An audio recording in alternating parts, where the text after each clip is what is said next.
Cordial saludo, estimados miembros del seminario Páginas de Estanislao Zuleta. A continuación, me dispondré a compartir con ustedes el comentario elaborado a partir de las reflexiones ofrecidas por el grupo. Empezaré esta disertación tomando desde el problema sobre el tiempo que nos plantea Zuleta, pues allí se ubica una condición necesaria para entender todo lo que más adelante nos ofrece la lectura. En primer lugar, entender el tiempo desde lo que significa cronológicamente nos pone de cara a la necesidad del aprovechamiento del mismo para poder entrar en contacto con el otro y con el mundo de manera amplia. Pues tiempo se necesita para leer, pensar, conversar, conocer otros lugares, conocer otras personas y otras posibilidades. Así que es necesario ponerse en marcha y no dejar de andar.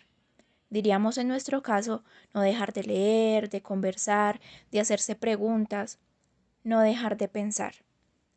El problema del tiempo nos pone también sobre la mesa el porqué de una sociedad capitalista concebida para la producción constante y en masa y para el entretenimiento.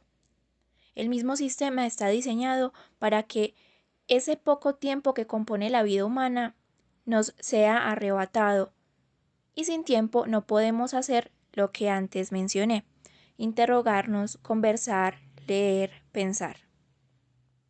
Es aquí donde se opta entonces por creer, por ejemplo, en un Dios supremo y todopoderoso en el que debemos confiar, pues lo resuelve todo y así respondemos a todas las preguntas de nuestro pasado, presente y futuro.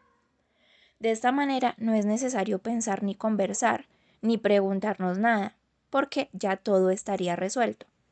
Y no resuelto para nosotros, sino para las clases dominantes, para los poderosos, para los multimillonarios, que tienen de su lado todo lo que necesitan para sostener su sistema.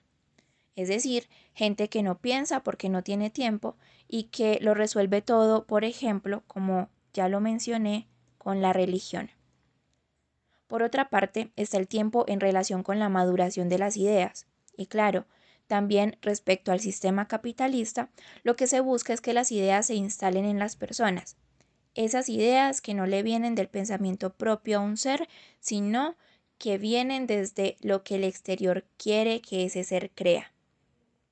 De manera que si en algún momento de su vida, ya en una etapa de adultez, a alguien, o mejor, alguien viene con un discurso diferente, este rechace cualquier idea que no sea la que ya tiene aprendida, pues se desmoronaría todo lo que creía verdadero y la angustia se apoderaría de él.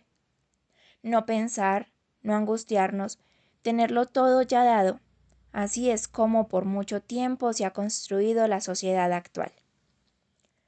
Todo lo anterior para desembocar en los tres principios del racionalismo que formula Kant y que Zuleta explica. Resulta que entendiendo todo lo anterior podemos saber por qué esos principios de Kant chocan absolutamente con las formas actuales imperantes.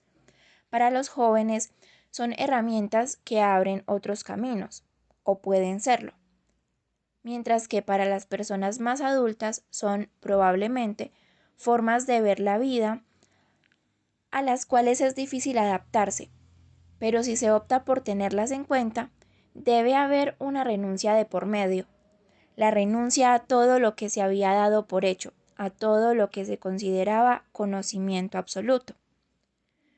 Pensar por sí mismo, pensar en el lugar del otro y ser consecuente. Esos son los tres principios que formula Kant. Ahora, este conjunto lo que hace es permitir llegar a una consecuencia lógica en el ejercicio de pensar, que, como dice Zuleta, son ideales, ¿sí? No se pueden realizar por completo, pero sí pueden tenerse como guías en la vida. Respecto al primer ideal, a pensar por sí mismo, este nos enseña a que hubo muchos antes que nosotros que pensaron los diferentes problemas que como humanos nos atañen, pero eso no significa que su palabra sea una verdad que debe ser la verdad nuestra también.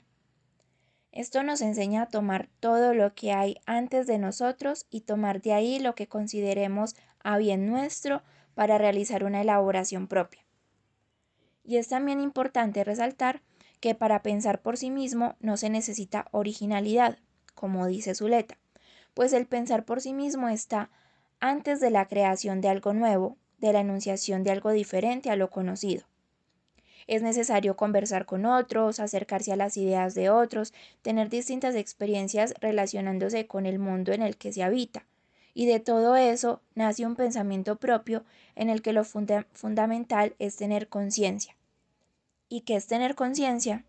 Es entender el mundo, entenderse a uno mismo, poder quitarse los prejuicios, las ideas preconcebidas, la palabra de quien consideramos autoridad y que la ponemos como absoluto, para desde nuestra propia mirada entender el mundo que habitamos, saber por qué vivimos de cierta manera, por qué pensamos lo que pensamos, comprender, se podría decir que desde un modo enciclopédico el mundo, es decir, partir desde el entendimiento, por ejemplo, de por qué uno paga impuestos o cómo se hizo la cuchara con la que se está tomando la sopa, hasta entender, por ejemplo, por qué nos enamoramos, qué es la amistad, cómo funciona la democracia, por qué el planeta Tierra gira alrededor del Sol, etc. Nada de lo anterior tiene que venir de la palabra de un otro y ya, sino que todos podemos pensarlo y acercarnos a todo aquello de donde podamos tener herramientas para ese pensamiento, pero debemos entenderlo por nosotros mismos, no repetir lo que otros dicen sin saber si realmente se está de acuerdo o no, y tener argumentos propios para defender nuestras posturas.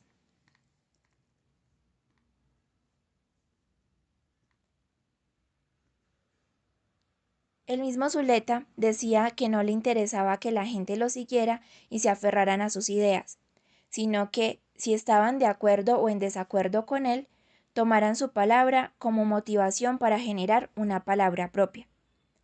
Con esto conectamos con el segundo principio, pensar en el lugar de otro, evitar caer en el discurso del paranoico, tan común en nuestra sociedad. Si no se piensa igual que yo, o lo elimino o no lo tengo en cuenta.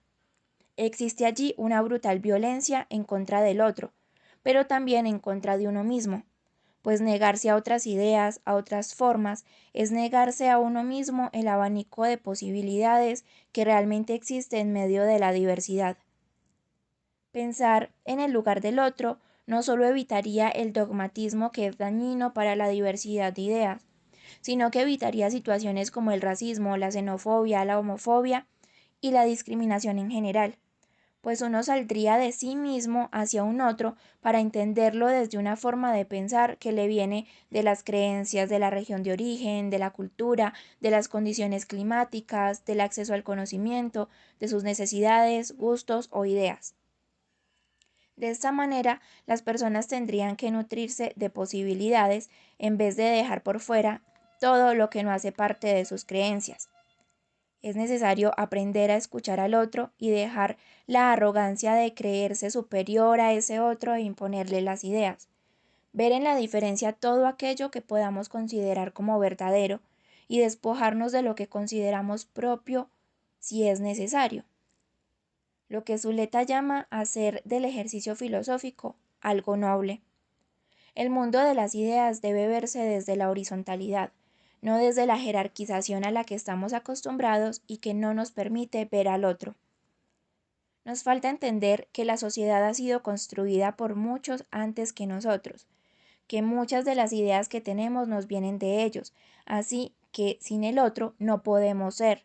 Necesitamos de la conversación, necesitamos de la diferencia y hasta de los errores y fracasos para poder transformarnos a nosotros mismos y contribuir a la transformación social.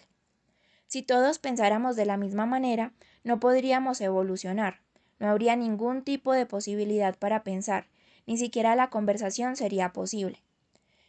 Debe ser horrible, por ejemplo, sentarse a conversar con alguien que solo dirá sí, sí, sí, de acuerdo, de acuerdo, de acuerdo, y ante lo que diga, uno responda de la misma manera.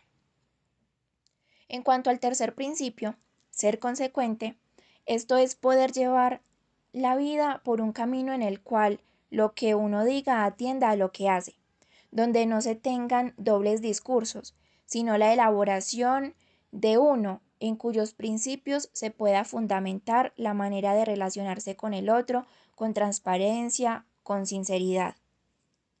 Volvemos a algo enunciado anteriormente, ser capaz de despojarse de lo que lo compone a uno, asumir las pérdidas que sean necesarias, pero esto no lo hace a uno un perdedor, por decirlo así, todo lo contrario, lo pone a la altura de una persona que es capaz de pensar por sí misma, que es crítica de lo que lo rodea e incluso de lo que está en su interior.